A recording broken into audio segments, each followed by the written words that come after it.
Vamos aos dados do dia aí, todo mundo sabe, mas é importante que fique registrado aqui no É da Coisa. Vai lá, Coutinho.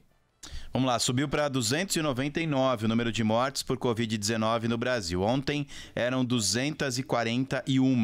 Essa foi a maior alta diária de óbitos, 58, desde o início da contagem. Os casos confirmados da doença somam 7.910, antes eram 6.836. São Paulo continua como o epicentro da pandemia no país, com 3.506 confirmações. O estado de São Paulo seguido pelo Rio de Janeiro, 992 casos confirmados, Ceará 550 e Distrito Federal e Minas Gerais com 370 situações cada estado. Com relação às mortes, São Paulo contabiliza 188, Rio de Janeiro com 41, Ceará na sequência com 20 óbitos e Pernambuco contabilizando 9 mortes.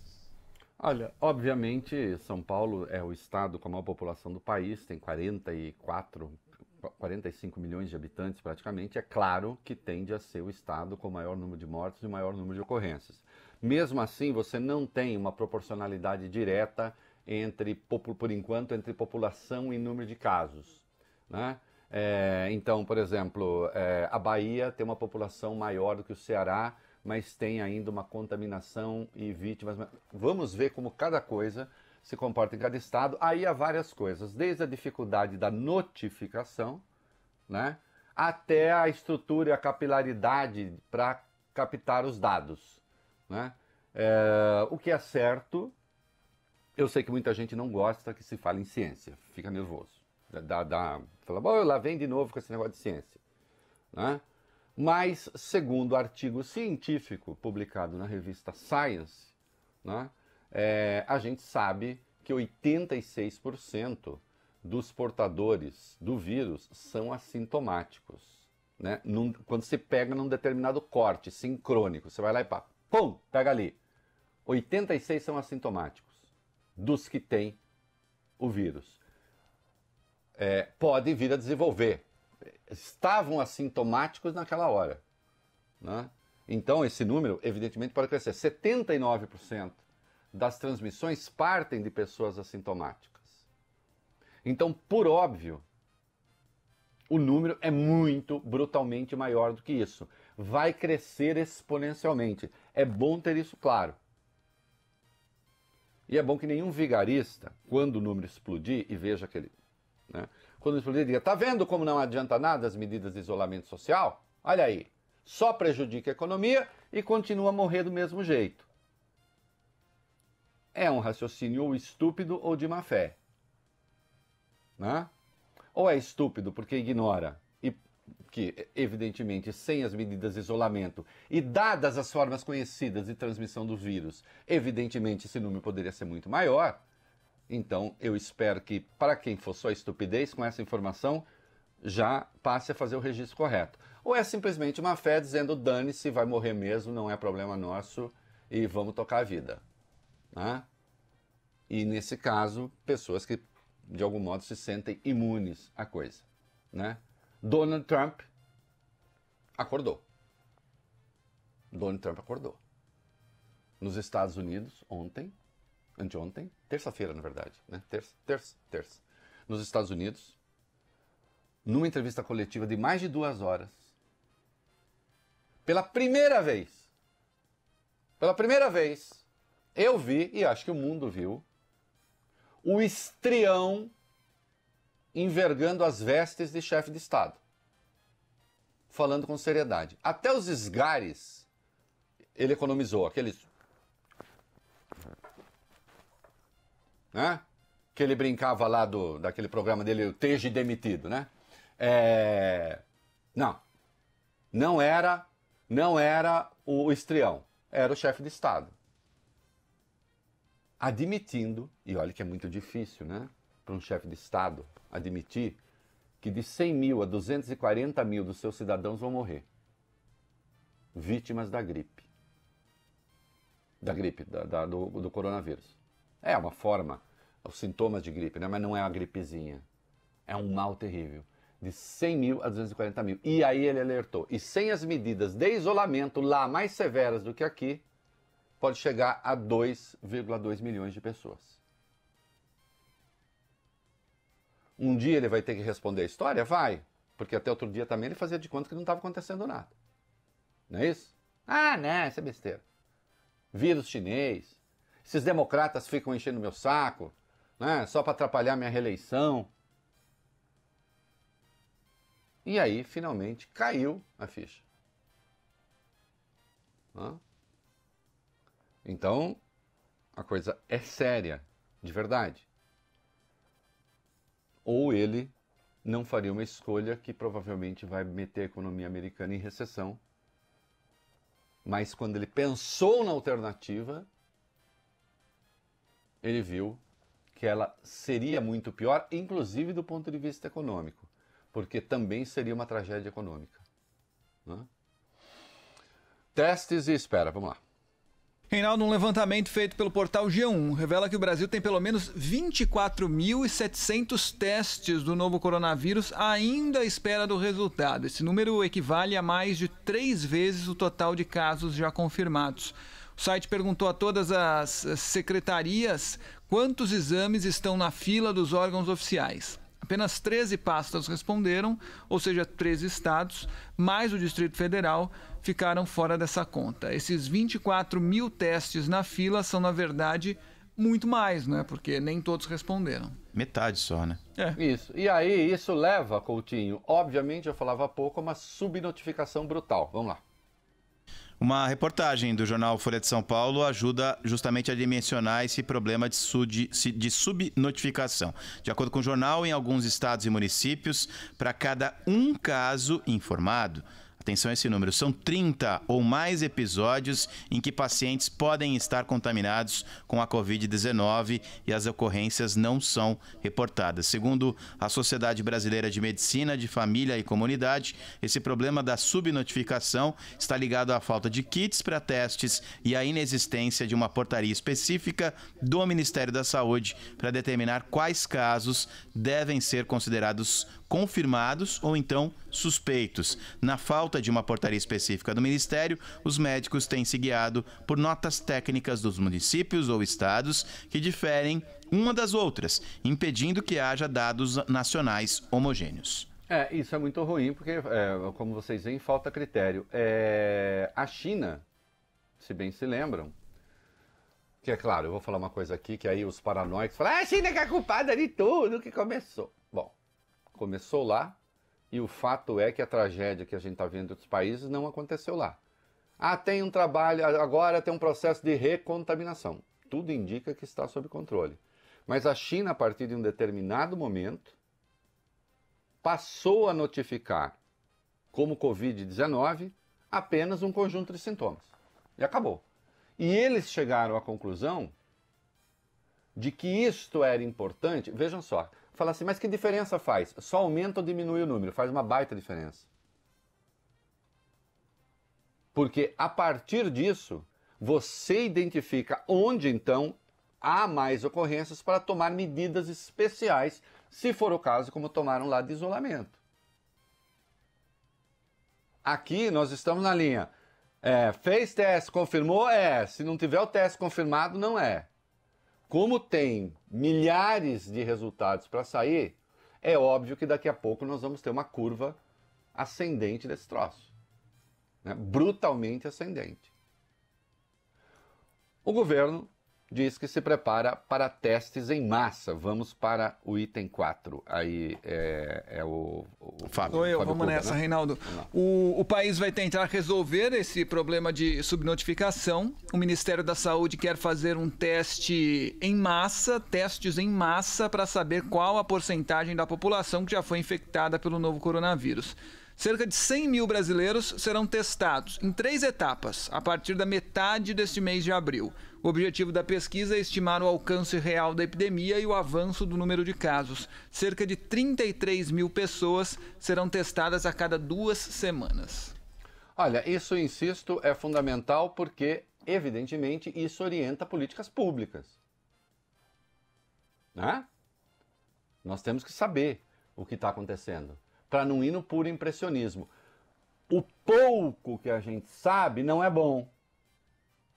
a não ser na cabeça de alguns especialistas nas próprias ideias. Porque hoje está crescendo, inclusive muito, essa especialidade no Brasil. Você é especialista em quê? Nas minhas teses. Você quer ouvir? Eu sou a pessoa que mais conhece, que mais profundamente conhece as minhas próprias teses. Eu recebi um troço meio mal criado num sujeito aí, né? Que a pessoa acha às vezes que se ela for mal criada, ela passa por profunda também, né?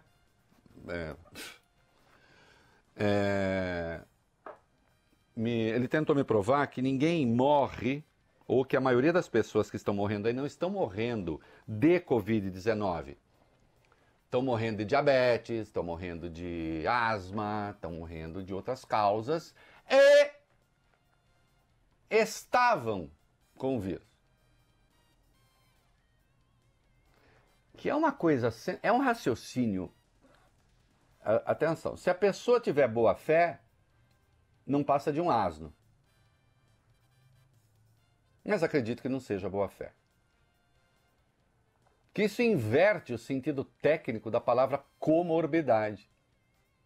A comorbidade é uma doença que acaba matando a pessoa, que se associa a um conjunto. Então você tem um conjunto de coisas que matou um sujeito, tem a coisa principal e tem a secundária.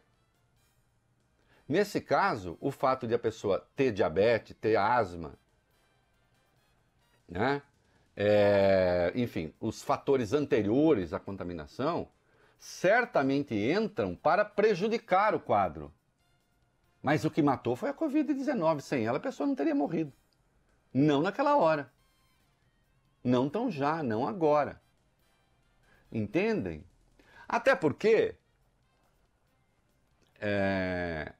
o asno tem de aprender uma outra coisa. Nós temos um número X de diabéticos que morrem no Brasil por ano. E há uma certa constante. Que morre de problemas cardíacos. E há uma certa constante. Que morrem de asma. E há uma certa constante. Se eu elimino a Covid-19 como causa mortes, obviamente essas curvas vão sofrer uma alteração brutal para cima. Fugiu da aula de matemática? Fugiu, né? Eu odeio gente que vai fazer matérias de humanas só porque não sabe matemática. Porque não sabe física. Ah, você é bom demais. Ah, não, eu sou péssimo, eu vou fazer humanas. Não, vai fazer humanas, mas estuda um pouco de matemática, pelo amor de Deus. Aí você não fez jornalismo de letras? Fiz, mas eu fui monitor de matemática. Ah, não quer matemática? Lógica. Porque, eu insisto no raciocínio, eu explico de novo para quem não entendeu. Se precisar, eu vou escandindo sílabas. Se você elimina a Covid-19 como causa mortes e diz, não, é diabetes? É diabetes? Não, pode ser, diabetes. Não, é problema cardíaco.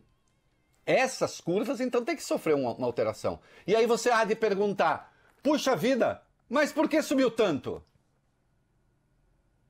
Ah, por causa da Covid-19. E aí a Covid-19 que matou a pessoa, ela é que vira a comorbidade. Ora! Respeito a minha inteligência. Faz o seguinte, pega meu e-mail, destrói, apaga aí. Não fica me mandando lixo. Tá achando o quê? Tá achando que minha caixa de e-mail é o buraco do capeta?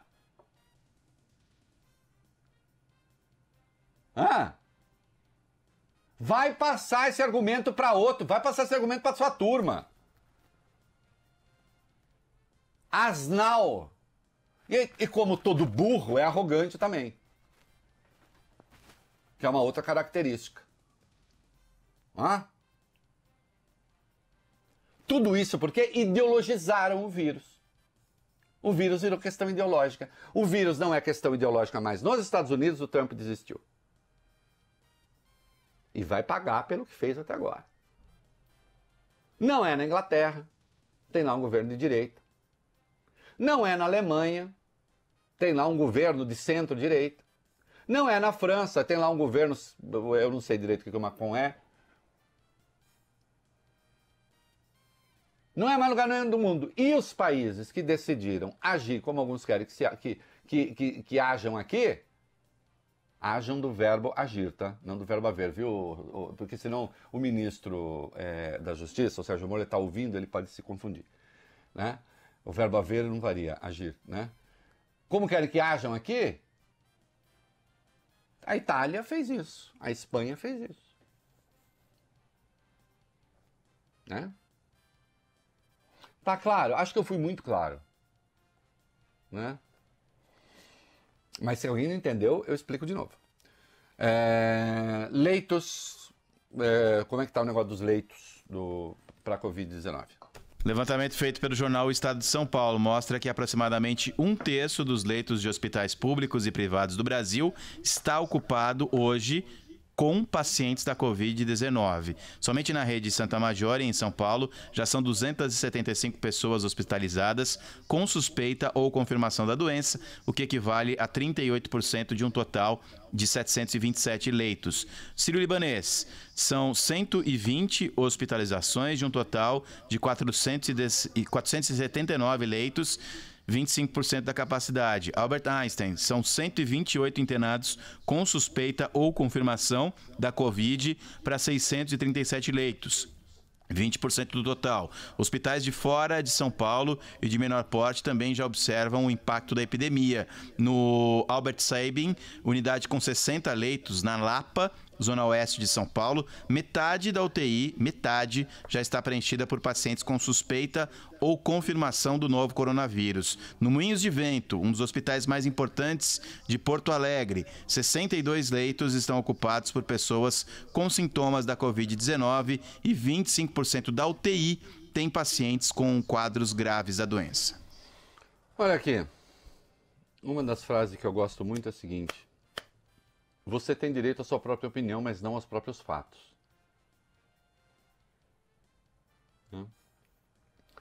Uma gripezinha, como outras quaisquer que chegaram aí, H1N1 já passou por aqui, né? Eu ouvi esse argumento do Osmar Terra, né? Saiu da boca dele um dia aí. Ele tem falado bastante. Quando foi que uma gripe, um único tipo de gripe, mobilizou esse número de leitos dos hospitais?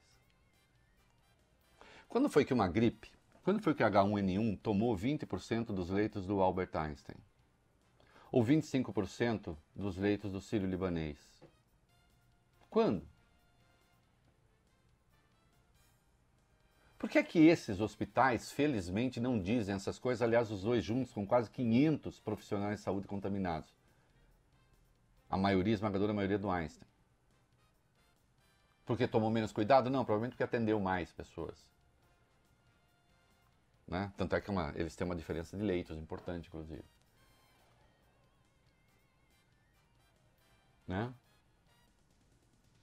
Por que falam essas coisas? Os fatos estão demonstrando que não. Até o Donald Trump aprendeu.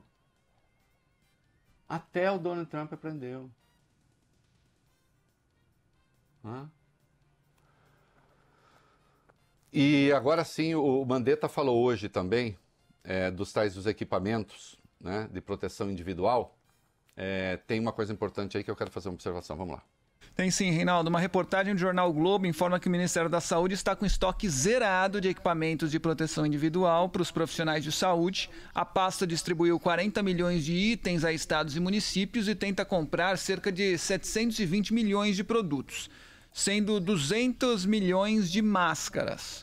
Fornecedores chineses de parte da encomenda alegaram que não podem entregar o material conforme combinado devido à alta demanda. E segundo o Mandetta, uma compra robusta dos Estados Unidos fez com que alguns contratos brasileiros fossem cancelados.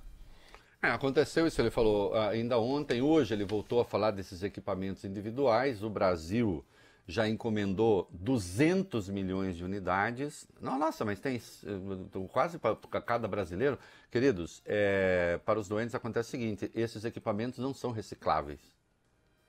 Eles têm que ser usados e eliminados. Né? Então, isso dá conta do volume que se espera usar. Avião da FAB, vale a pena a gente falar ainda rapidamente antes do comercial. Vamos lá.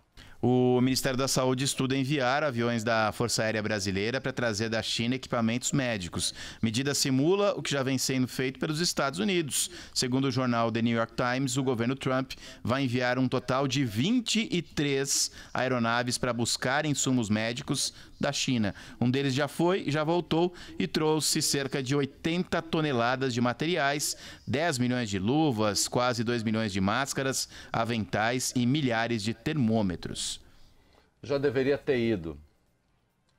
Agora, para que isso aconteça com a devida rapidez, e não está acontecendo, aliás, nem os pagamentos aos pobres está acontecendo com a devida rapidez, parece que tem gente que está apostando que se demorar, quem sabe o conflito aconteça, né?